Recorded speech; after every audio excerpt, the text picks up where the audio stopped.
All right, everybody. Welcome back to the Bellied Up Podcast. I'm here with Charlie Behrens. Charlie, how you feeling? I'm feeling good. We're feeling good. We're doing bellied up to the bar with you, my horse. As you can tell, bellied up to the bar. You know when Charlie's had a tequila shot when he starts singing show tunes at Bellied Up to the bar. We need a theme song.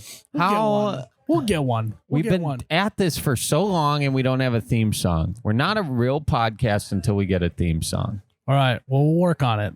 Okay. We'll workshop it. Right now, we're pull tab investing.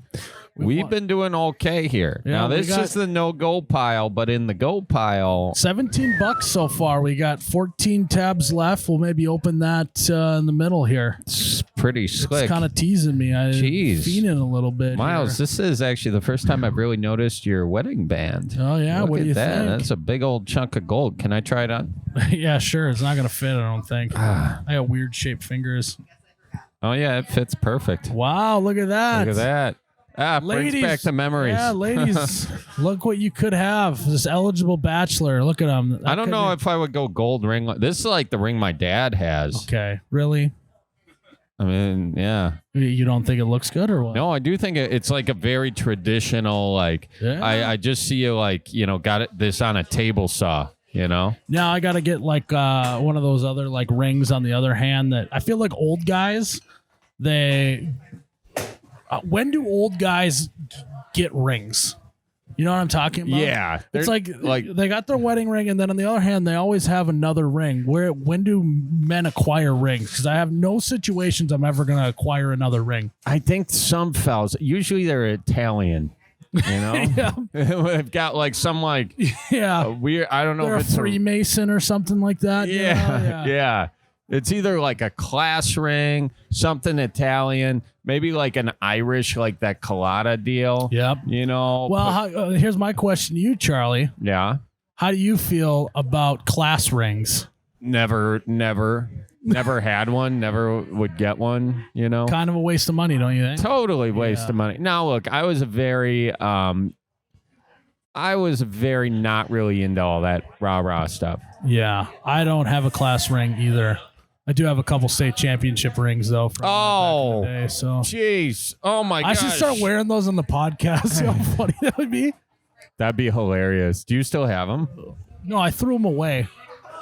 Well, dude, I don't know if you're keeping track of those. They're somewhere in my basement in the tub my mom gave me of all my stuff from my childhood. Your mom gave you my mom calls it the baby box. Yeah, she's like, you gotta get this out of here. Yeah, I can't look at any of that. Yeah, I got a couple of those. My mom, a little bit of a hoarder when it came to kid stuff. Especially I mean, I wrote this one story about a squirrel when I was in second grade, and I haven't been the same since I reread it. I'm like, God, how'd you guys not put me in therapy after this? Did the squirrel die?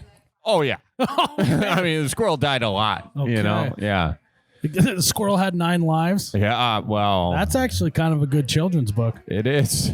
But each, it's like each death gets more and more horrific. Yeah. That's kind of what I wrote. The last death is just remember the old mini clip game Kitten Cannon where they just shoot kittens out of a cannon onto spikes and bombs and stuff? What was that? I missed that. Kitten Cannon? I never did the Kitten Cannon. It was just like a video game where you just shot a kitten out of a cannon and to see how far it would go. Sometimes it would bounce on a trampoline and sometimes it would land on spikes. What was the game? What system? It was just like a computer internet game. Yeah. Do you guys remember Ski Free when you would ski away from the? It's like an old 90s game. No, I don't think I know that one. I'm too old.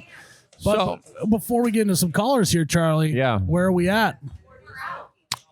Where are we at? Like Milwaukee? Dale Z's. We're at Dale Z's. What? I thought you meant how much tequila have you had? I had one shot and that's it. And then typically I don't do shots, so I might be a little loosey-goosey. Yeah, ladies and gentlemen, we're at Dale Z's. And what makes Dale Z's special sunny besides all the patrons and the vibes? They got them $3 hot nuts, Miles. No. Out back, they got some pickleball courts. Oh, yeah, I forgot about them. We might have to play some pickleball at the end of the day. I'll play some pickleball. Hey, We have to do it the other day because as soon as I step on that court, I will be covered head to toe in sweat. So it's got to be the last thing I do before we leave. Otherwise, I can't come back bellied up to the bar and just start. No. I'll look like Shaq at the free throw line, just sweat all over the bar. All right, we'll play pickleball. Loser has to buy hot nuts. Okay. Are you a pickleball guy? Yeah, I like playing pickleball. How many times do you play pickleball? I played it enough. Okay, that means he hasn't played it very much. That's not true. Honestly, I was playing pickleball before people even knew about pickleball. Well, the thing is now they're saying it's the sport of the future.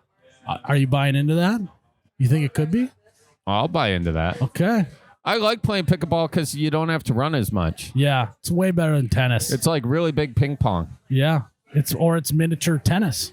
That's true. Yeah, it's the best of both worlds. And that tells you the kind of person that you're playing with. So Ann and I actually played a little pickleball on our honeymoon. Oh. And who let's won? just say she never had a prayer. Really? Yeah. I mean, I told her, I said, this isn't going to go good for you. This is really going to... You said it just like that on your honeymoon. Yep. I said, this is going to be our first marriage test.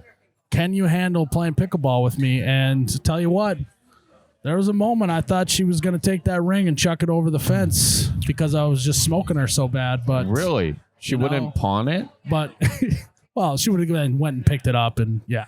Yeah. But, yeah.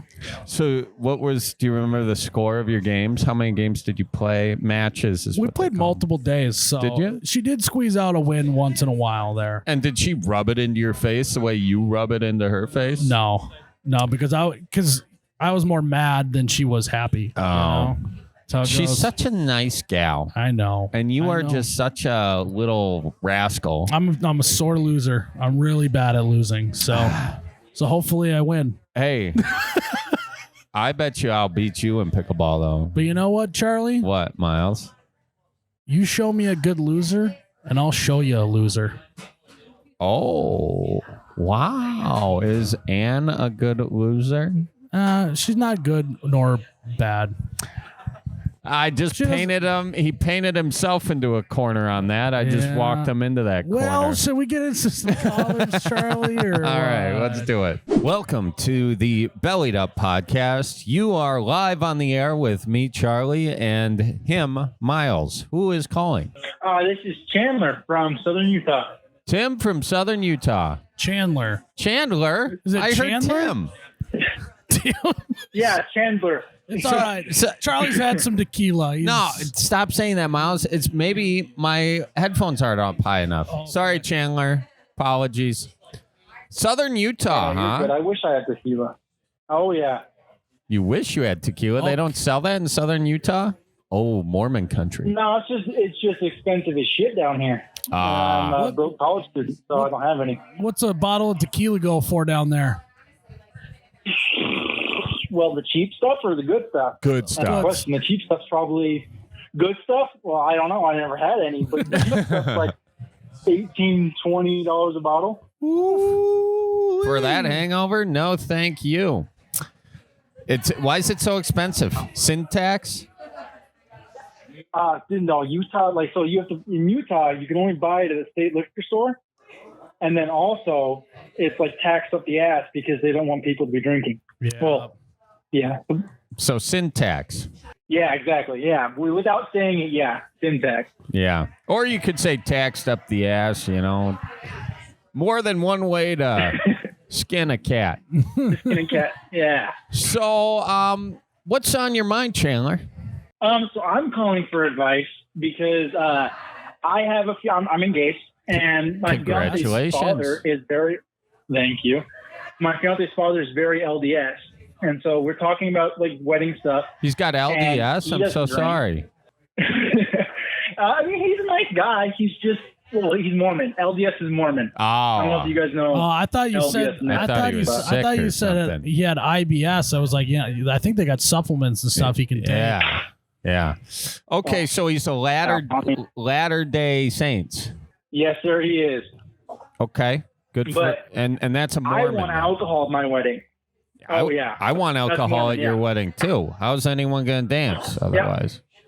Exactly, right? But how do I approach that conversation with him? Because he doesn't drink, and he's very, the LDS people don't drink, and they don't really condone it, right? So how do I approach that conversation with him if he's going to be paying for the wedding? So first off, what does your fiance think of the situation? Well, she's like, well, do we really need it? She drinks, by the way, so me and her went to the bar this weekend. But she's like, well, do we need it? And I'm like, well, I mean, I'd really like it, Yeah. I'm gonna whether or not he lets me have some, I'm gonna have some. I'm gonna have a flask or a mini bottle or something. Oh yeah. I mean, that's what you have to be clear about. Is look, what's his name? Curtis. You just gotta say, are you calling him Curtis or are you calling him Mr. whatever? Dad. Yeah, what are you calling him? Well, I don't know if I've ever actually in the 3.5 years we've been dating, I don't know if I've ever actually referred to him as anything. Now I think about it. No, I know exactly what you're saying. There are people in my life that I've never said their name once in my life. I think specifically though, fathers-in-law, for whatever reason, it's tough to address them as anything because you go super formal. You do not want to be the first guy to tread on the call them by their first name deal. And it's one of those things where if you call your father-in-law by his first name, there's a hint of you're trying to suck up, Like what are you trying to pull calling me Doug? Well, what's all that about? Do you think that's sucking up or do you think it's seeing him in equal footing? And I bet he's not ready to see it that way. I think there's a couple layers there, Charlie. I think we're both onto something here. I could call him what his daughter calls him. I could call him Kurt Dog. Kurt Dog. Let's not. If you want booze at your wedding, let's hold off on that. Although, why is he called Kurt Dog? Did he have another? Was he doing some before he was a Latter-day Saint? Was he a party animal at one point in his life? Well, I know one. So he's always been LDS, and his father used to be like a mission president, and then like the bishop of the church at the time. He's never once had a lick of alcohol. He's from California, so he had friends that always went out, and he'd always be like the DD. So I think he's okay being around alcohol, but I don't think he's gonna be able to pay for it. Like he's not gonna be wanting to pay for it. It's like alcohol, but I know I have the feeling that he definitely got Kurt Dog when he was out partying, but was he drinking and doing other stuff when he's partying? That's the question. I don't know. But apparently, if he's from never California, had a lick of alcohol. If he's from California, he might have been getting Cali drunk, if you know what I'm saying. Oh. Is he into that? Oh no, hell no. He's a very conservative man. Okay. His father actually got in trouble one time for having a fake earring in his ear back in the 80s. Oh man. I hate it when my fake earring gets me in trouble. That's the worst. Oh yeah. Wow. So all right. He's in what we would call a predicament right now, Charlie. You're in a pickle, fella. Okay. Does he have to pay for the wedding? I mean, no, but for example, so I'm in a Master's of Athletic Training program. Okay. So I work 2 nights a week, overnight at a grocery store, stocking shelves. My fiance's a manager at a Kohl's. He's paying for the wedding. We don't have a ton of money for us to pay for it. Yeah. He's paying for the wedding. Yeah. Well, you could see if you can pay in Kohl's cash. Because that's just as good as money. Hey, that's not a bad idea. That is a good point. Now, you got to be able to find a venue that'll take Kohl's cash. Yeah, that's true. But here's the worst, because in Utah, it's hard to find a venue that does it So some of them want alcohol, and the ones that allow alcohol are $20,000 just for the venue, and then $10,000 minimum for food. I was gonna say the ones in Utah that are allowing alcohol are the ones actually making money. Is that what you're saying? Oh yeah, they make oodles of money. Loads of that. Yeah. No, and it sounds like not only are you on an uphill battle trying to convince your conservative father-in-law to have alcohol, not only that, it's also very expensive in your state. So it's kind of a double whammy you're up against. Yeah. I mean, so in southern Utah, we're close enough to Nevada. We just scurry across the border by, we got a Lee's in Mesquite, which is the Costco of liquor stores. And you go buy a bottle's $10. You go buy a couple bottles, jump back across the border. Bootleg them. Rum runners. I like that. Bring it back to Prohibition style. Maybe you could have a Prohibition-styled theme for your wedding. Oh, that's good. I could. I have a little speakeasy, a secret speakeasy that I only tell my family about. Don't tell his family. Just have a menu item for your family up at the bar, and call it the. Where are you from? Well, I'm from Salt Lake City. Oh, you are. Well, what they do is they have, because all the booze will be in the basement. You just say, "Oh, my family's bathroom is down in the basement." Then they go down there and then they come back up and they're like, "Wow, that family really got to pee." Yeah, it's not a bad idea. Is there going to be? Not a bad idea. Does he drink coffee? No, dude, no. So Mormons don't drink coffee, but soda, dude. They there's these places called Swig or Fizz. There's soda shops all over the place, every street corner. And all the Mormon moms and all the Mormons, because they don't drink coffee, they just drink soda like it's like water, dude. It's crazy. Wow. So how's the diabetes there in Utah? Pretty high, or? I mean, I've never thought about that. It must be, dude. Yeah. You're not. This is not just a question for your wedding. This is a question for the rest of your life. You've got.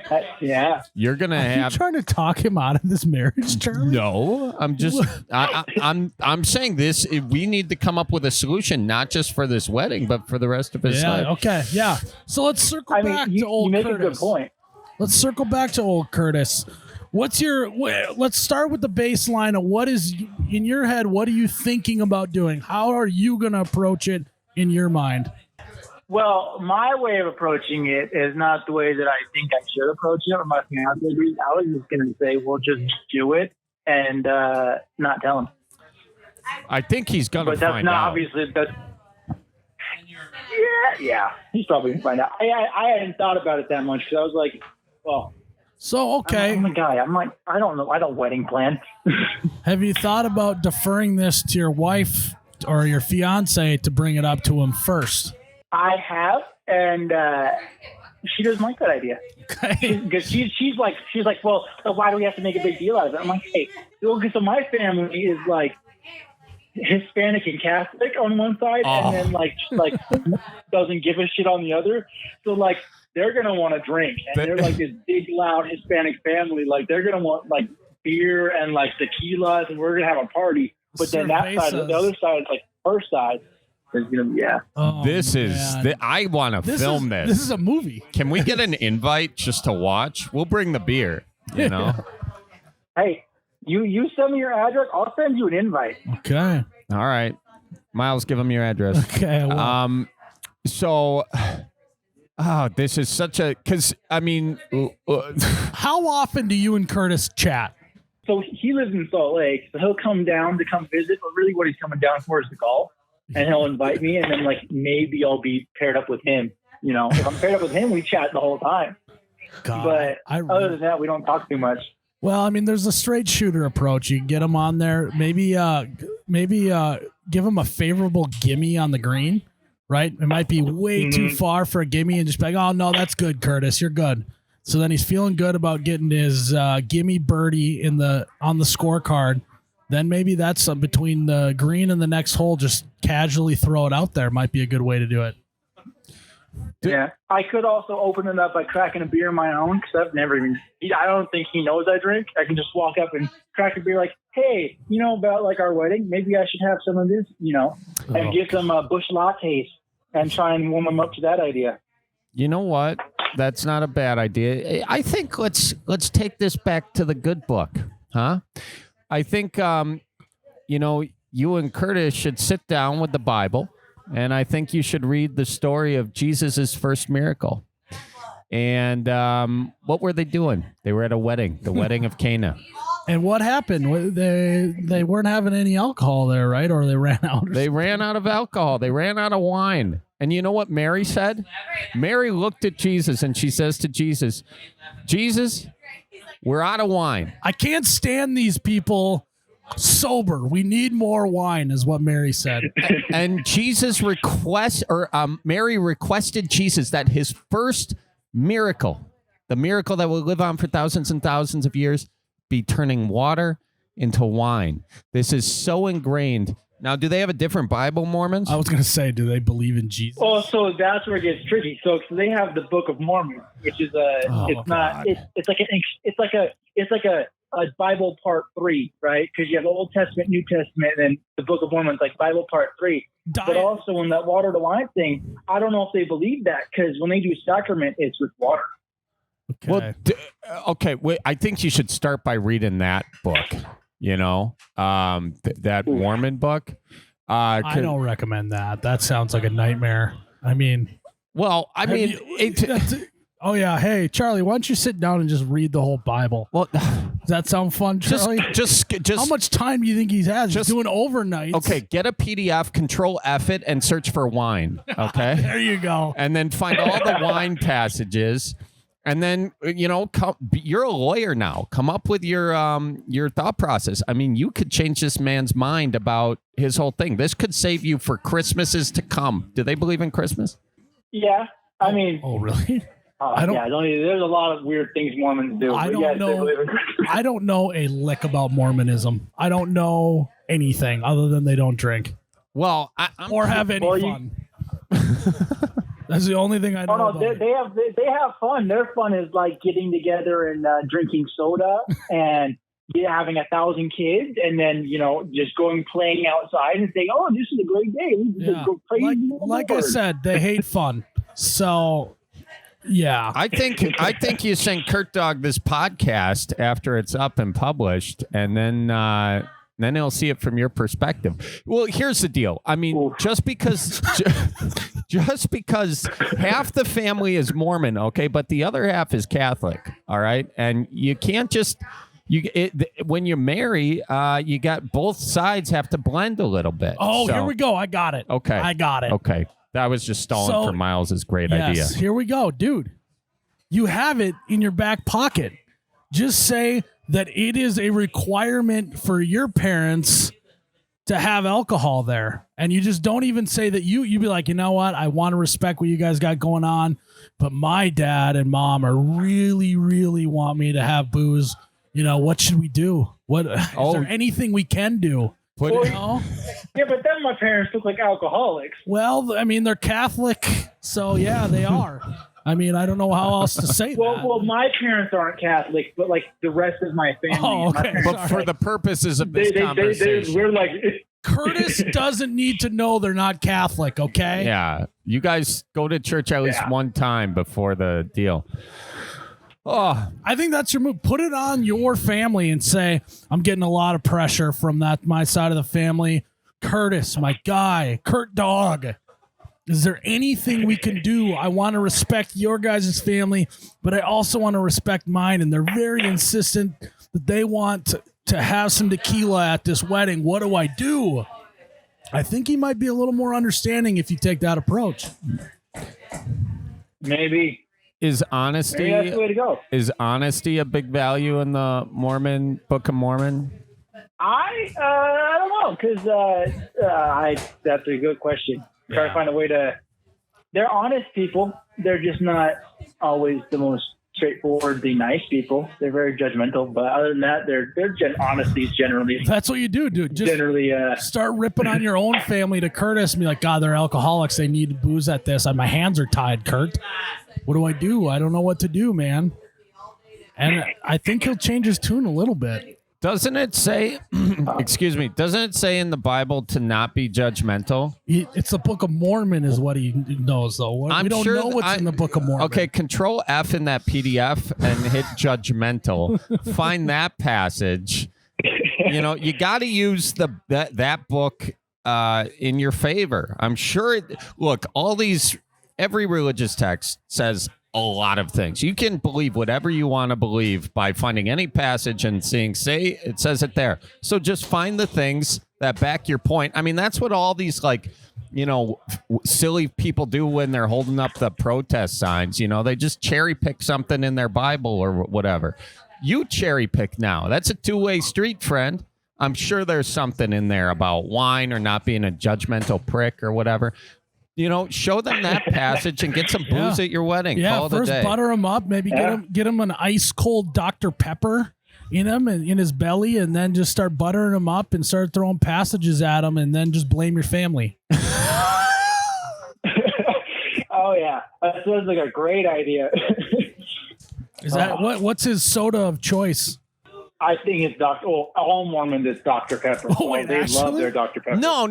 It's got 23 flavors. Guys, back up the truck. There's caffeine in Dr. Pepper. Yeah. Oh, yeah. It's not. Yeah. They drink caffeine. They just don't drink coffee. Okay. Whoa.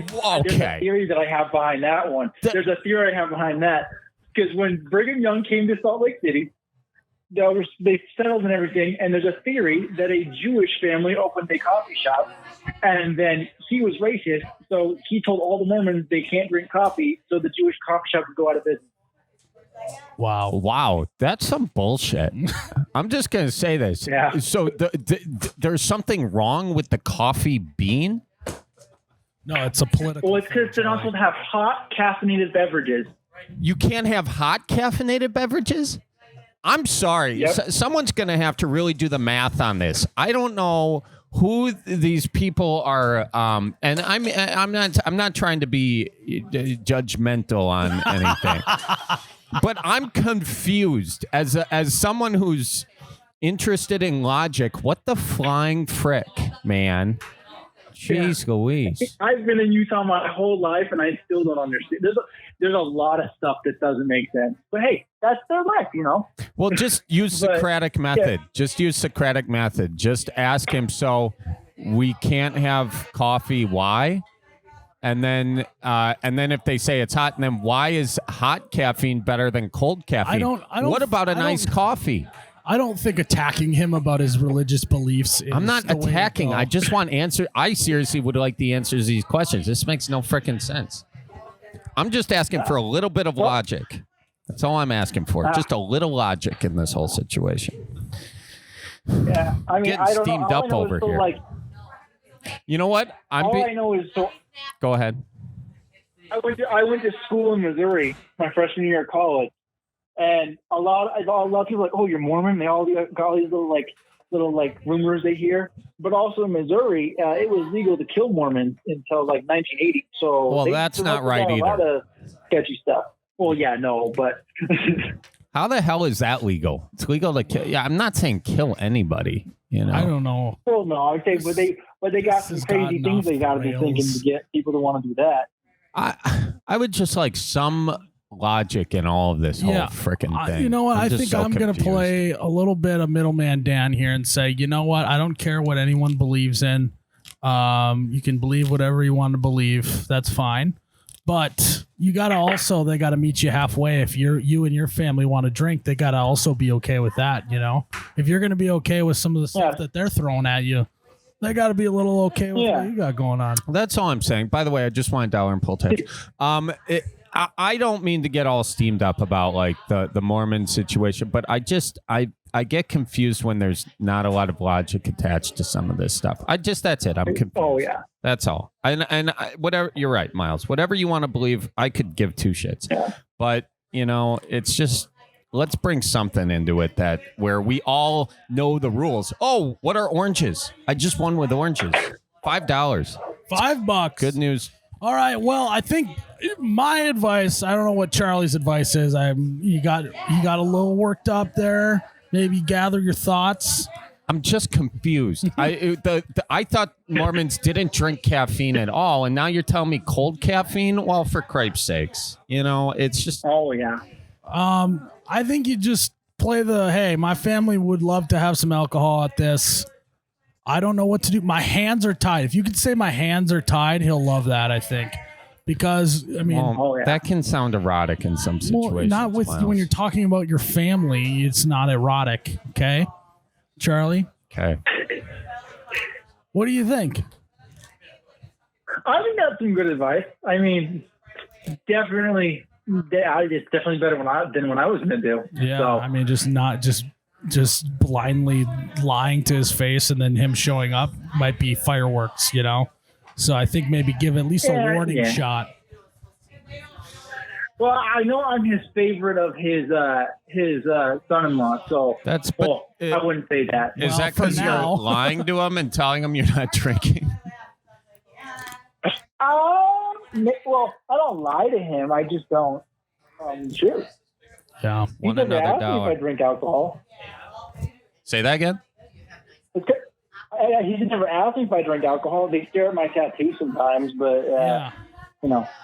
Well, I think that's your move, man. I don't know what else to tell you. My hands are tied in this situation. So, what do you want me to tell you? You know?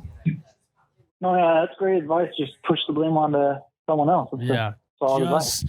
Just blame someone else over and over again. That's how you get through life. So. Oh yeah.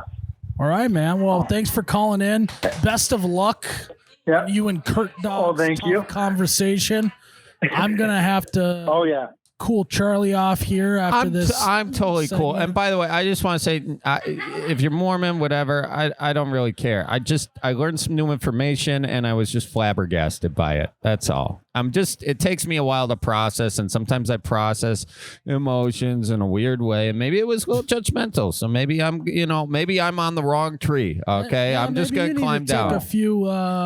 Maybe you just need to cool off with some Jolly Good. Yeah, there you go. Okay. Yeah, no caffeine in that. Hey, maybe Jolly Good found a new market. Maybe they got to head to Utah. Yeah, by the way, you guys should get them to sell Tippy Cow out here. I've never been able to find it at any liquor stores out here. We'll talk to Mr. Cow, see what we can do.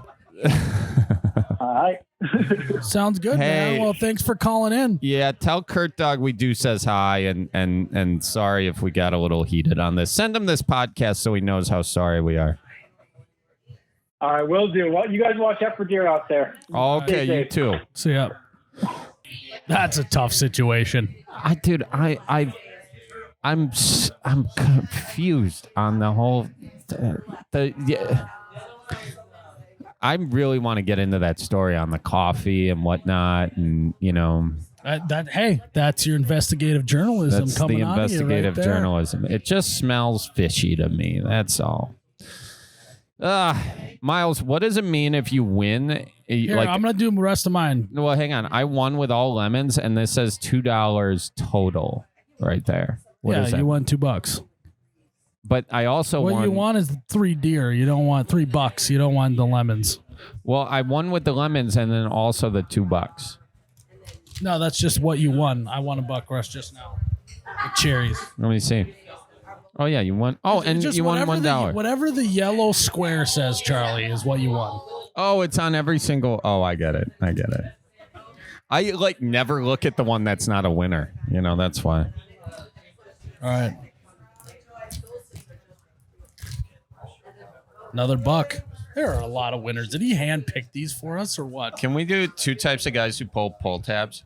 Watch how Miles does it. Oh, just blows his whole load right away. Not me. I like each one individually. Charlie's kind of a foreplay guy when it comes to pull tabs. No, because look, Miles, you can get really excited about each one and then disappointed. All right. Nothing? Nothing. I think we won 20-some bucks, so we'll have to maybe reinvest. I think that's a good idea. Right, by the way, shout out to Dale from Dale Z's because he gave us $50 worth of pull tabs. So you guys get in here, invest in some hot nuts, and give that, pay it forward. Dale gave us $50, and we're gonna leave a nice tip, but I just want everyone to know how generous Dale is here. Good guy. Good guy. Let's take another call. Okay, sounds good. Welcome to the Bellied Up Podcast. Who we chit-chatting with today? Hey guys, it's Anton. I'm from Montreal. From Montreal. Say your name again. I missed that. Anton.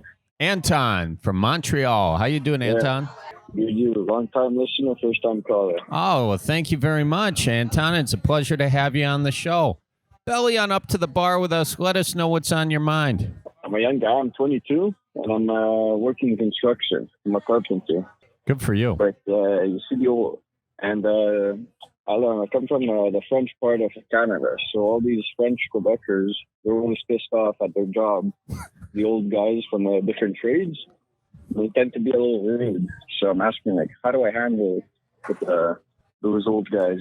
Okay, so you're wondering, you work in construction, You're wondering how you handle the old crabby guys at the job site. Is that correct? Yeah. The ones that come to work just because they don't want to see their wives at home and stuff. Well, Anton, you have called the right place because I don't know if you know this, but Miles is a construction expert. And by expert, I mean he's been to several job sites and pissed off a lot of his bosses. Yes. So I grew up working construction for my dad. My dad owned the business. And I know exactly what you're talking about. It's these guys that come to work and all they do is bitch about their wives at home, what they let them do, what they don't let them do, all that. Does that sound a little familiar?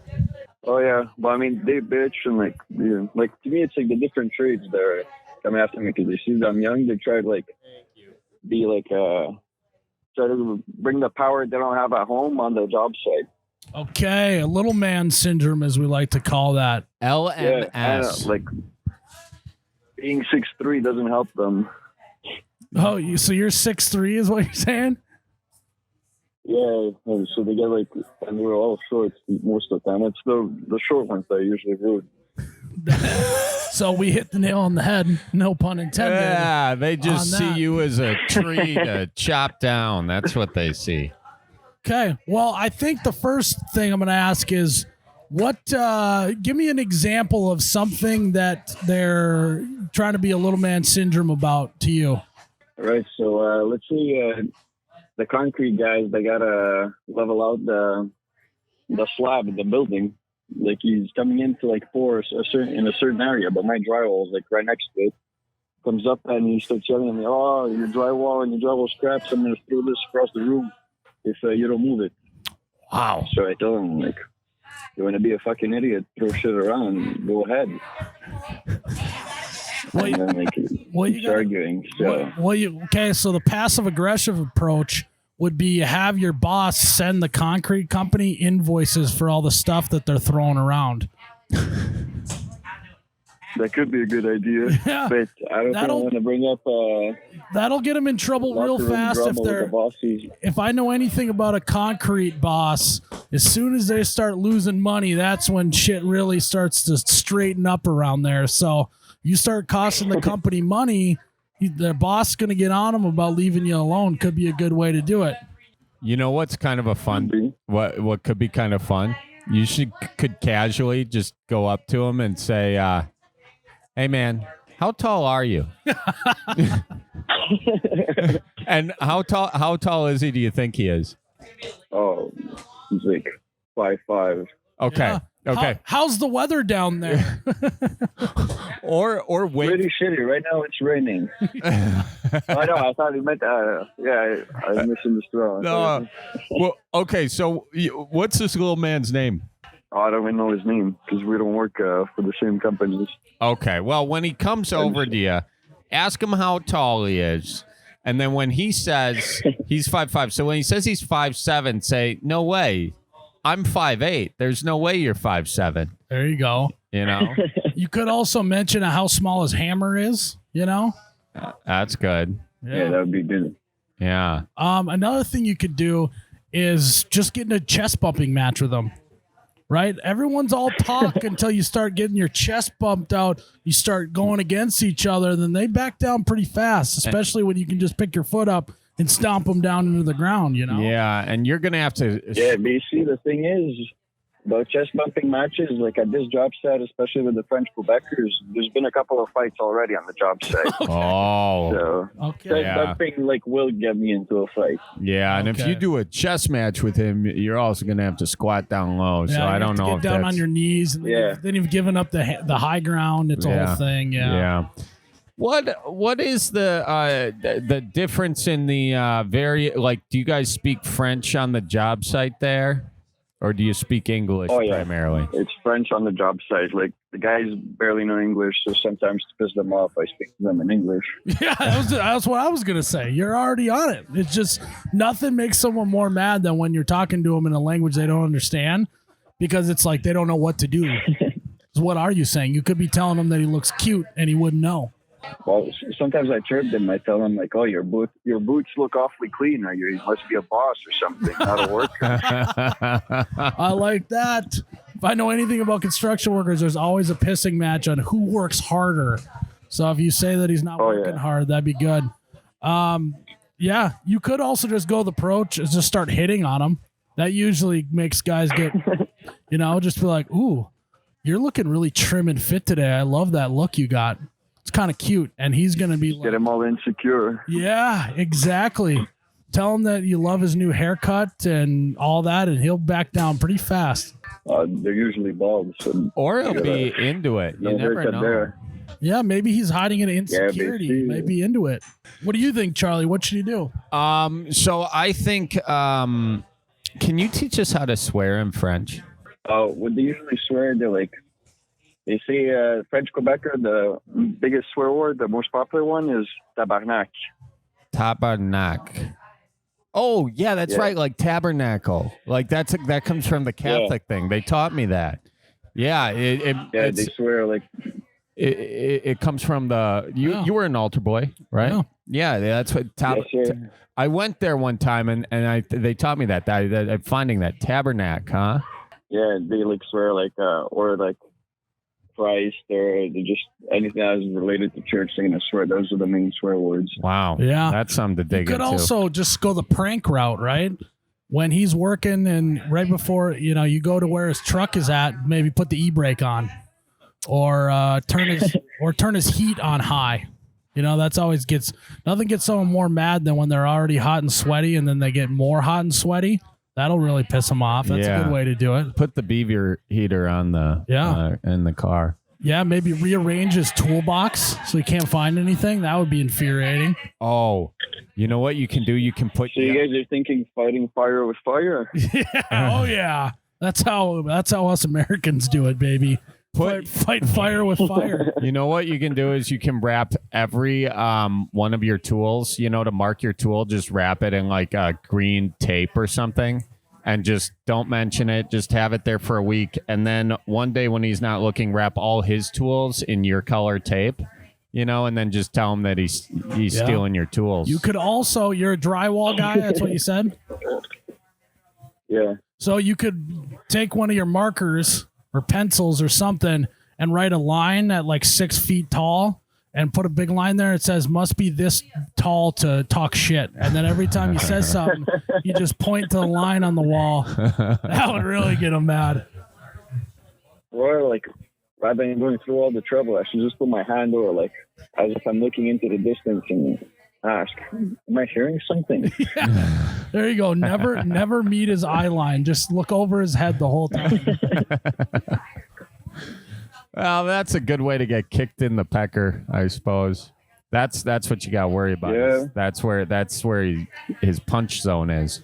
They're all there. I mean, so obviously you're not going to be on this job site forever. So you also could just do the route of, just ignoring them until you go to a different job site, Yeah, but I like to kind of instigate sometimes, so I think I'm like chirping here and there, But yeah, I would definitely go with must be this tall to talk shit. I think is a really, really good one. Now, if you really want to fix it, you could actually try to be friends with him. You could actually put yourself down a few pegs and say, "Sorry, I don't know what I'm doing. I'm new here. I'll help you." Let him kind of get the thing, so you become his buddy, and then it might be a better workplace environment. That'd be a lot less fun, but it's an option. Hey, look, Charlie, over here, if you say that you're the new guy, nobody's gonna like you. Nobody likes the new guys. Yeah, that is true. You don't want to be a tackle box. Yeah. Yeah, I mean, I think the other thing too is like if he doesn't like where you put your stuff, just tell him to move it himself. Then. I know one time he was yelling, he's like, "You need to move this stuff." I told him, "Mine. Tell me to get it moved. Call my boss. Tell your boss to talk to my boss, and then maybe he'll talk to me, and then maybe we'll get it moved." Yeah. But until then, I don't work for you. Yeah, there you go. Have your people call my people. That's a good power move. I like that. Well, I think we gave you a lot of different possibilities here. Do you have any follow-up questions, things that are still, lingering in your dome there? Yeah, since I got in finally, on the call, I'm thinking, what's the best color jig and rubber to use for walleye? Oh, glad you asked. This so is right a Charlie now, question. Here you go, Charlie. Right now, it's just up north, not too far from you. I was smelling your smoke. I was that far up north, and Canadian wildfires. That was the reference. Yeah. Okay, and so what I was doing was beetle spins with a red rubber on it. So, beetle spin deal with the red little rubber tail on the end, hammering walleyes with them. And my cousin actually was up there this weekend also just doing it. So that's what I would go with. Now, by the time and the reason I'm so forthcoming with this information is we record these podcasts a bit before they be released. So by the time it's out, this information will be useless. It'll be a little bit colder probably, so it might be a different thing. But if you want to get them, I'd try that. I'd try the red beetle spins. Yeah, I never used them, but I have them. Yeah, give them a shot. Give them a go. Nice fast retrieve, given that it's summer. They're moving fast and everything like that, unless it's a blazing hot day, and then maybe slow it down a little bit of a rip. But yeah, get a go and send us some walleye pics. I'd love to see what you get up there. Oh, we get last Monday I went fishing. We caught I think 18. Ooh. 18 walleyes. Holy smokes. What lake were you? That's the limit. No, this is on the river. Oh, it's on the river. And what were you using? I was half-ounce jig, no matter the color, with a white Mr. Twister. Oh, you got that white Mr. Twister on there. Okay, I like it. And you got them all with that, huh? All with that, or sometimes you use worms. Depends. Oh, sure. How they're feeling. Yeah. Yep. Toss one of them, drag it along the bottom, wait for it to bump, open the bail, let it pull for a minute, set the hook, bam, lunch. Love it. Yeah. God, I love it. I want to go fishing now. Yeah, well, Anton, thanks for calling in, man. This was great. Hopefully, maybe one of those tips can help you manage dealing with those concrete guys. Those concrete guys are bastards sometimes. I'll let you know if he gets all red and mad. I hope he does. Maybe he might grow a couple inches with all the anger. We'll see. Sounds good, man. Well, thanks for calling in, and good luck. Yeah. All right. We'll talk to you soon. Good luck with them walleyes. Have a drink for me. All right, we will. Bye-bye now. Charlie, you know what I love about construction? What's that, Miles? It doesn't matter what language you speak. It doesn't matter where you are in the world. Everyone acts the same. It's kind of like the Catholic Church in that way. You could go to a church in any country and kind of know what's going on. Everyone's going to sit in the back. No one's sitting up front. Yeah, everyone's going to, and they're all going to leave, shortly right after communion. Yep. Yeah, I could tell. You guys were really, even though he was a French speaker native tongue, you guys were communicating. Well, I should have told him my last name is Montplaisir. I was going to ask about your French. Un croissant. Oui, oui. How's Babel coming along? It's stagnant at the moment. Okay. But we'll get it. Take another caller? Let's do it.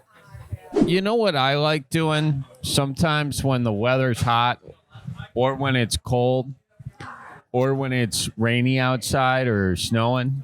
What about sunny? That too. What do you like to do, Charlie? What I like doing is putting some ice in my glass and shaking my ass. But what's in the glass is some Tippy Cow. Okay. Tippy Cow gets the motion moving. So you're saying that Tippy Cow gets those hips loosened up for you and you just start cutting a rug or what? Yeah. You could go to a chiropractor to get realigned, or you could just have a little bit of Tippy Cow. Yeah, there you go. Now, I must say that's not medical advice. That's not medical advice at all. If you have Tippy back Cow problems. did not ask us to say that. No, that just came out the old pie hole here. So, anyways, I do like Tippy Cow, though. It's a fantastic concoction. I'm just closing my eyes and I'm picturing Charlie at a bar with a glass of Tippy Cow with a karaoke mic in his hand. What is your go-to Tippy Cow karaoke song, you think? Ooh, that's a good one. Dancing Queen. Okay. I figured you were a dancing queen. Gets me right there. Nothing gets those hips loosened up. Nothing turns you into a dancing queen more than Tippy Cow. So, guys, if you would also if you'd like to also be a dancing queen, tip it on back. with Tippy Cow. Hi, my name's Hillary. Hillary, what's going on? Where are you calling from? So I'm in Coeur d'Alene, Idaho. I actually just moved down from Anchorage, Alaska. Okay. What brought you to Idaho? Welcome to the mainland. Thanks. Thank you. Nice to chat with both of you. Hi. How's it going? I didn't think I'd get through. Well, here you are. Here I am.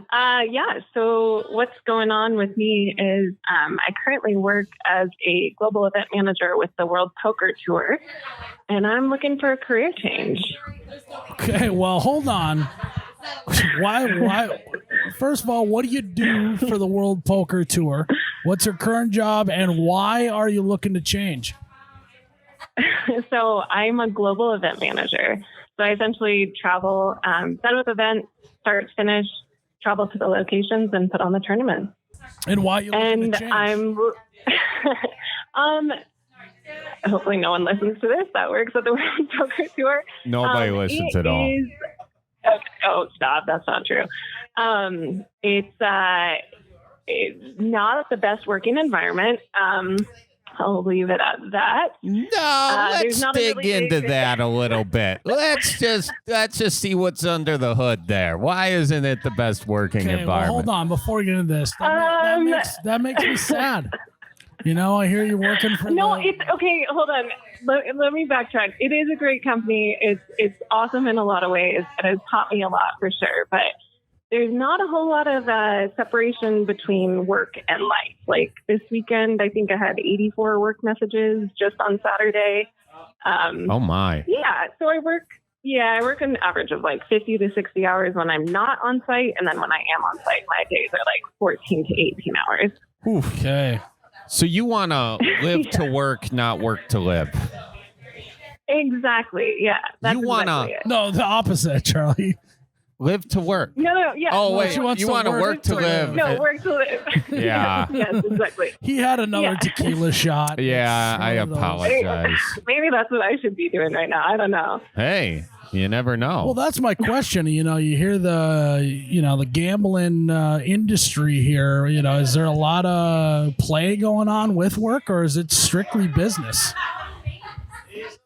It's a lot of business. There's definitely like if I build in, additional travel like before or after the event, I get to kind of go and explore. But I'm personally not a big gambler. Like I'm horrible at poker. I have a terrible poker face. So I'm more just there. Like when I'm on site, it's mostly just work.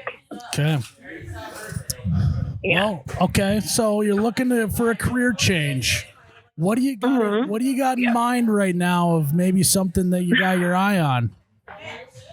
Yeah, so I used to work in tourism and travel, but with COVID, that kind of, killed that industry for a little bit. So potentially moving back to something like that. I definitely want it to be remote still. I don't like wearing like real pants to work, Play games are great. Yeah, no one likes wearing real pants, Yeah, exactly. So maybe transitioning into something like that, working more like back in the tourism. I don't know. Maybe I should start a podcast. You guys have advice? Yeah. Oh, I see. She's looking for some podcast advice. Well, first of all, if you want to be drinking on Monday afternoons and start a podcast, but if you don't, then maybe it's not the game for you. I don't know. She's on board with this. Okay. What do you have your best friend in the whole wide world that you can think of? Yeah, but I don't know if they would start a podcast with me. So that's perfect. Find your fifth best friend in the whole wide world. Okay.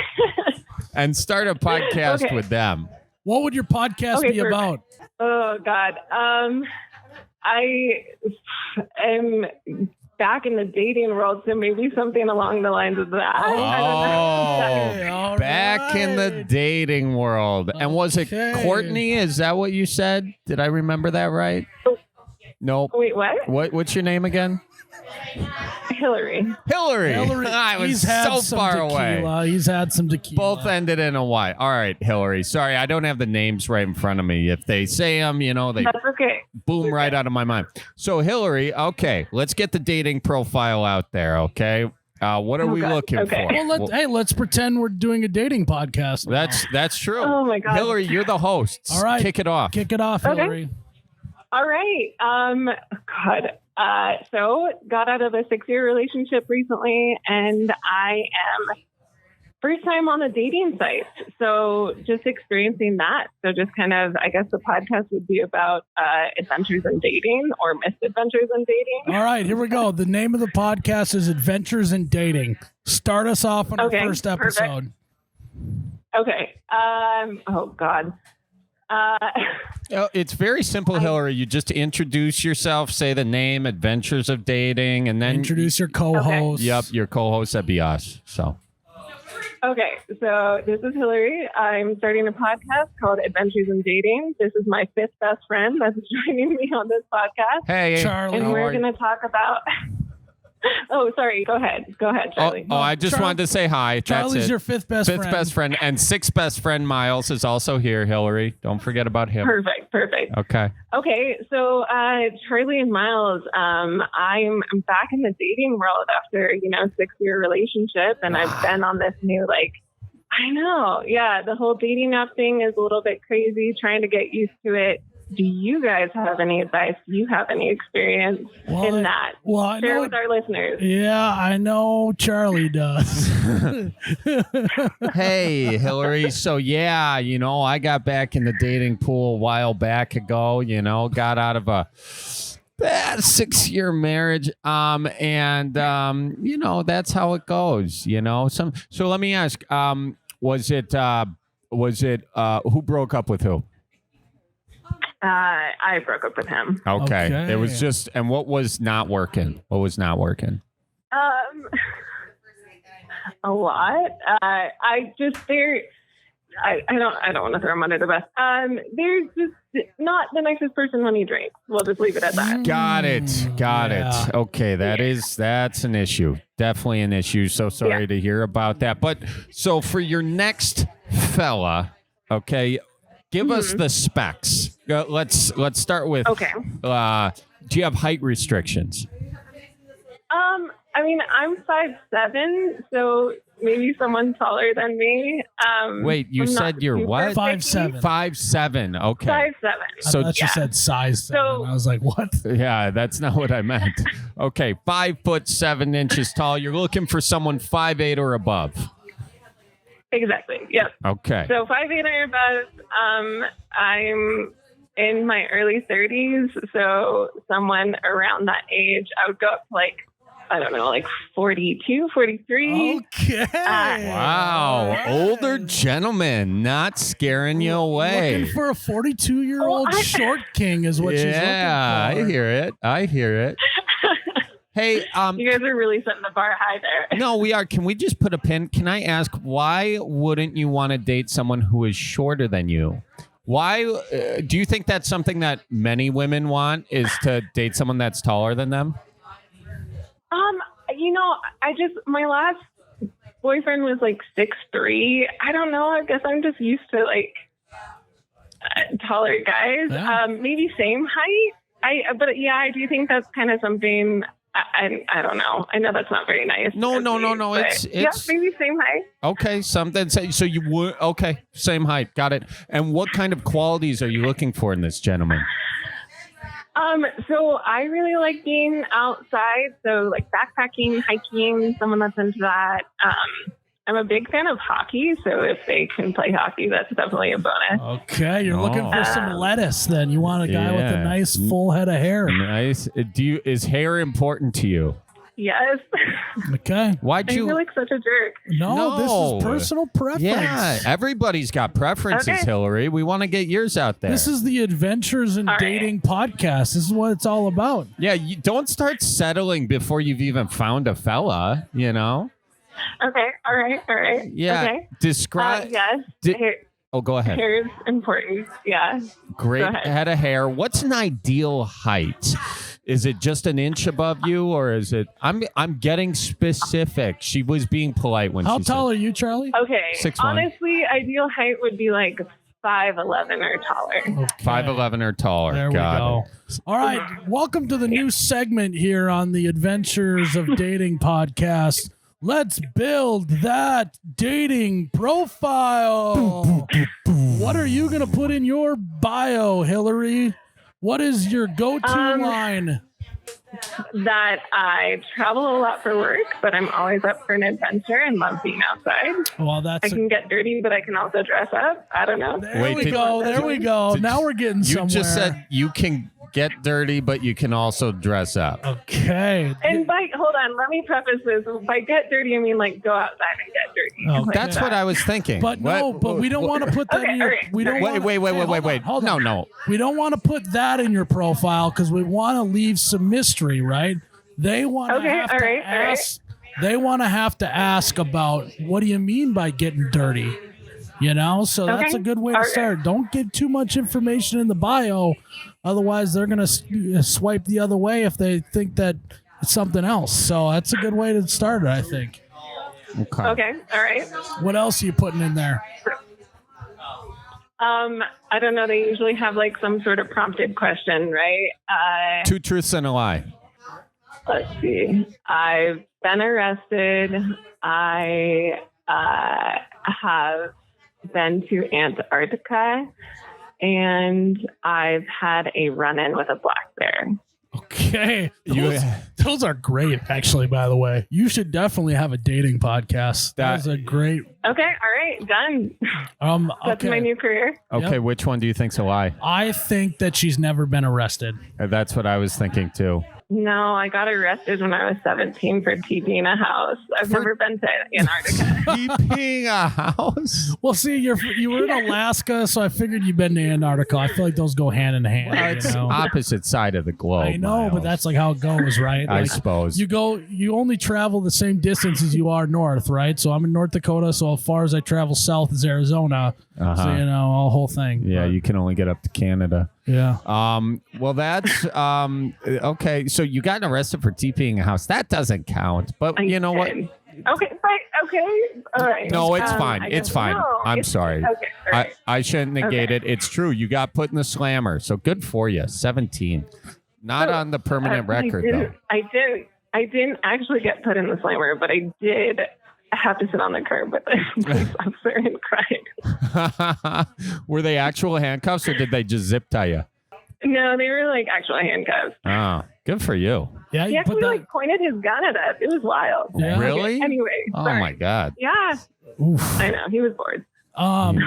That's also, you throw that in the bio. Have experience with handcuffs, and then you leave it up to mystery, and then they'll ask about it. That is definitely a way to go, Miles. That is a good way to go. All right. Now, okay. Miles, is that going to be? Am I going to be attracting the right type of guy there? Though? See, that's a good that's kind of like third date stuff. Like, I mean, Wait, did you just say that? We can get into that, but What'd she say? She said that's third date stuff. I know. No. Hold on. Let me backtrack. That conversation is third date. Oh, okay. It's not like, Got you, Hillary. Handcuffs only come out on the third date, Charlie. That's what she said. Got it. And you know what, Charlie? That's what you get here on the Adventures of Dating podcast. You get the stuff that you can talk about with mom, but you also can get some of the third date talk in there as well. Boo. Stuff you can talk about with daddy. Okay. Next question. Oh my God. That was a joke. Next question. What is the best DM slide you've ever received?